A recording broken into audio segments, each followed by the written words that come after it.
Welcome to our quiz on prepositions of time. Piliin lamang ang tamang sagot. At, on, or in. May mga pangungusap na tama ang dalawang prepositions, meron din namang hindi nangangailangan ng preposition. Number 1. Magkikita ba tayo ng 3:00 ng hapon?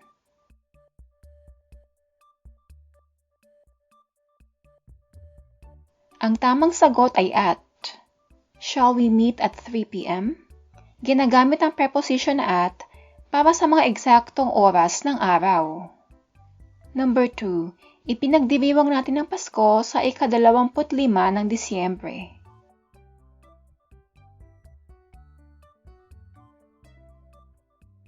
Ang tamang sagot ay on.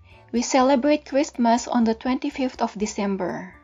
Ginagamit ang preposition na on para sa mga saktong araw. Number 3. Maglalakbay ako sa Singapore sa Hunyo.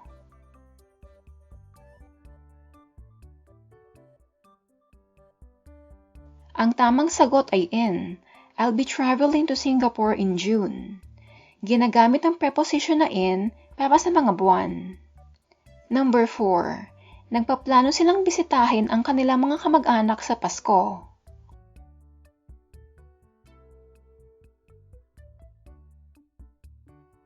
Ang tamang sagot ay at. They're planning to visit their relatives at Christmas. Ang phrase na at Christmas ay tumutukoy sa Christmas holiday period, hindi sa saktong araw ng Pasko. Number 5. Kada Sabado, kadalasan ay gumagawa ako ng gawaing bahay.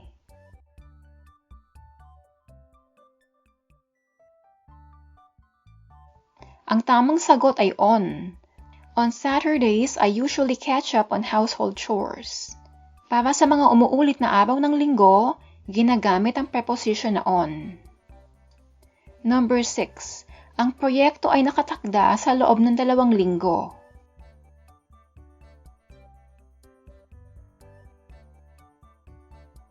Ang tamang sagot ay in. The project is due in 2 weeks. Ang in 2 weeks ay isang phrase.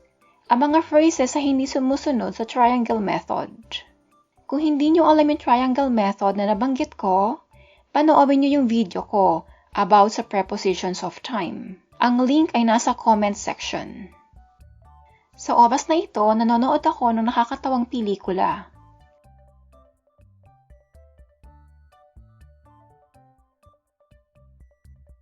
Ang tamang sagot ay at.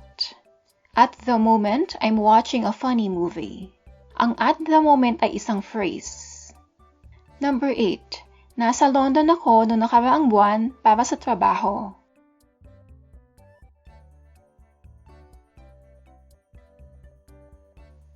Ang tamang sagot ay no preposition. I was in London last month for work. Walang preposition kapag may word na last before time. For example, last month. Hindi nyo pwedeng sabihin na in last month. Number 9. Sa isang mabagyong araw, pinakamabuti na iwasan ang paglabas upang manatiling tuyo at ligtas.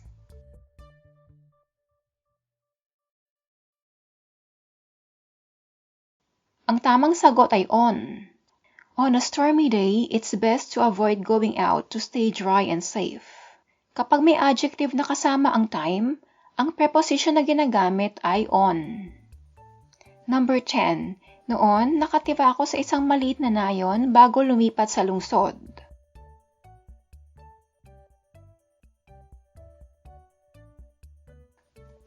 Ang tamang sagot ay in. In the past, I used to live in a small village before moving to the city. Ang in the past ay isang phrase. Number 11. Kadalasang abala ang restaurant sa mga customers sa oras ng hapunan.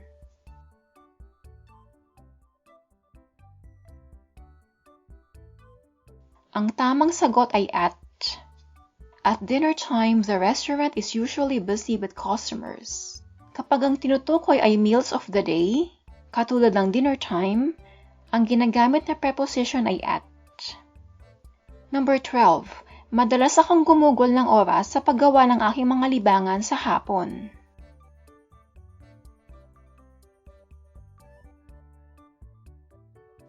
Ang tamang sagot ay in. I often spend time working on my hobbies in the afternoon. Kapag ang tinutukoy ay afternoon, evening, or morning, ang preposition na in ang ginagamit.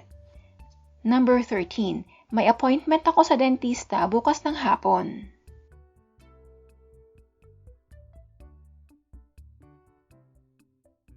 Ang tamang sagot ay no preposition. I have an appointment at the dentist tomorrow afternoon. Kapag may word na tomorrow or yesterday, hindi ito gumagamit ng preposition. Number 14. Gusto nila magkaroon ng romantic dinner sa kanilang wedding anniversary.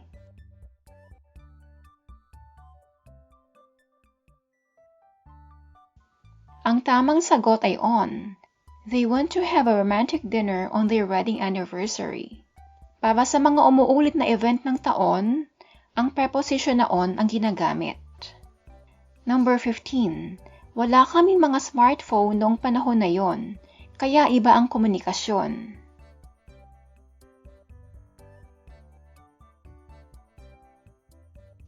Ang tamang sagot ay at.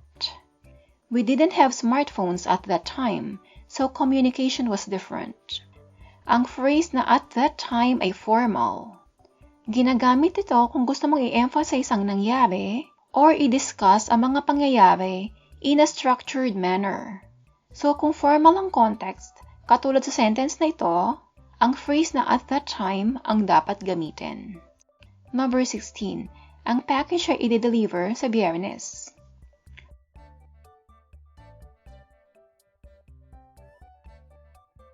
Ang tamang sagot ay on. The package will be delivered on Friday. Kapag tinutukoy ang saktong araw sa hinaharap, ang preposition na on ang ginagamit. Number 17. Ipinanganak siya noong 1990.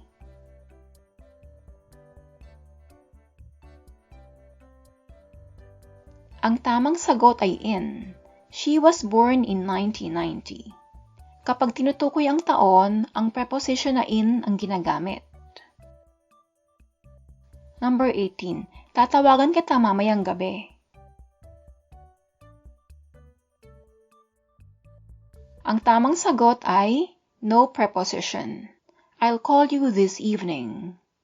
Kapag merong word na this, bago yung time, for example, this evening, walang preposition.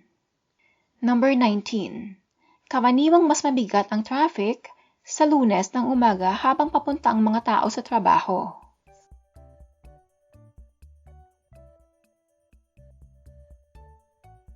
Ang tamang sagot ay on. Traffic is usually heavier on Monday mornings as people head to work. Kapag may specific na time na kasama ang araw, katulad ng Monday morning, ang preposition na on ang ginagamit. Number 20. Sa loob ng 10 minuto, makakarating na ang bus sa station.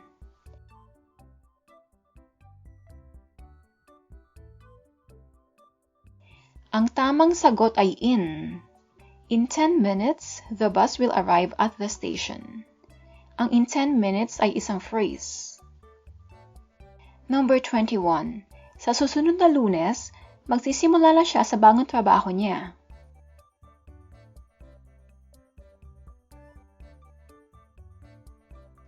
Ang tamang sagot ay no preposition.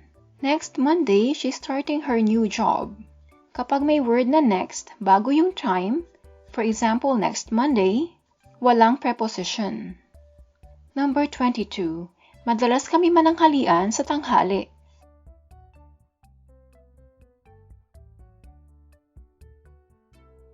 Ang tamang sagot ay at. We usually have lunch at noon. Kapag tinutukoy ang mga specific time ng isang araw, katulad ng noon, night, bedtime, ang preposition na ginagamit ay at. Number 23. Mahilig kaming lumangoy sa lawa sa isang mainit na araw ng tag-araw.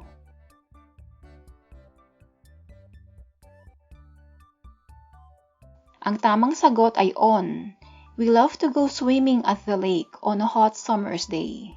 Kapag may adjective na kasama ang time, for example, on a hot summer's day, on a cold winter's night, ang preposition na ginagamit ay on. Number 24. Gusto ko maglakad-lakad sa paglubog ng araw.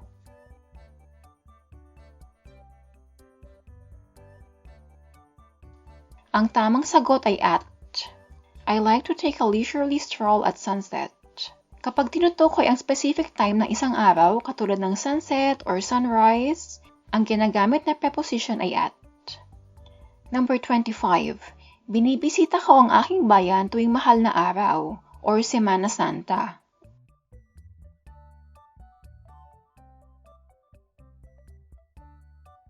Ang tamang sagot ay no preposition. I visit my hometown every Easter. Kapag may word na every before time or event, for example, every Holy Week, or every week, every month, every year, hindi ito gumagamit ng preposition. Number 26. Ang una kong ginagawa sa umaga ay mag-ehersisyo.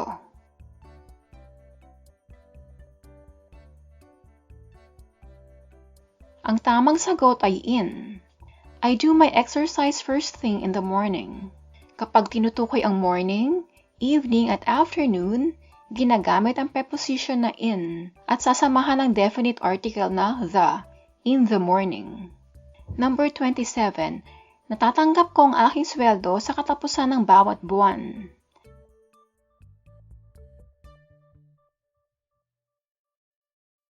Ang tamang sagot ay at. I receive my paycheck at the end of every month.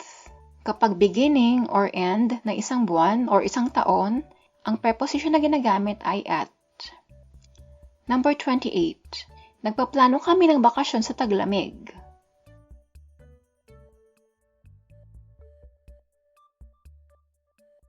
Ang tamang sagot ay in. We're planning a vacation in the winter. Kapag tinutukoy ang seasons ng isang taon, ang preposition na in ang ginagamit. Number 29. May sale sa supermarket na iyon sa unang linggo ng bawat buwan.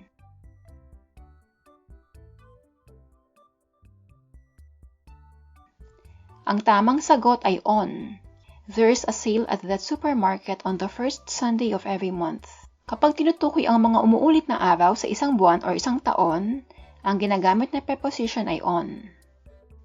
Number 30. Maaaring maging stressful ang multitasking dahil sinusubukan mong gumawa ng maraming bagay ng sabay-sabay.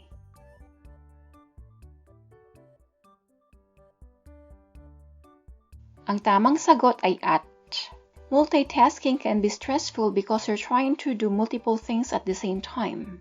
Ang at the same time ay isang phrase. Number 31. Sa ika-21 siglo, ang mga smartphone ay naging isang mahalagang bahagi ng pang-araw-araw na buhay.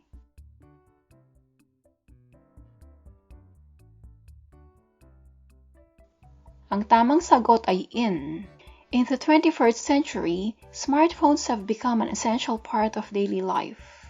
Kapag tinutukoy ang mga century or siglo, ang preposition na ginagamit ay in. Number 32. Madalas kailangan ko magtrabaho sa katapusan ng linggo.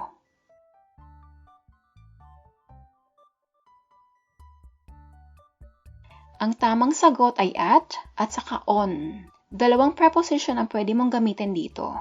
I often have to work at or on the weekends. Ang on the weekends ay American English.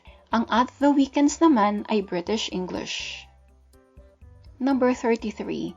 A-attend ako ng conference sa Convention Center sa Sabado ng alas 10 ng umaga.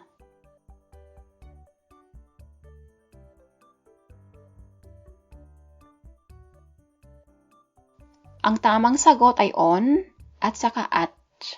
I'll be attending the conference at the Convention Center on Saturday morning at 10 a.m.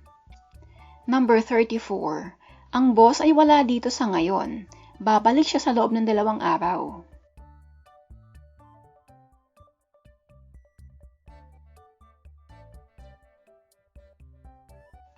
Ang tamang sagot ay at saka in. The boss isn't here at present. He'll be back in 2 days. Ang at present and in 2 days ay mga phrases. Number 35. Busy ako ngayon, pero may oras ako mamayang hapon.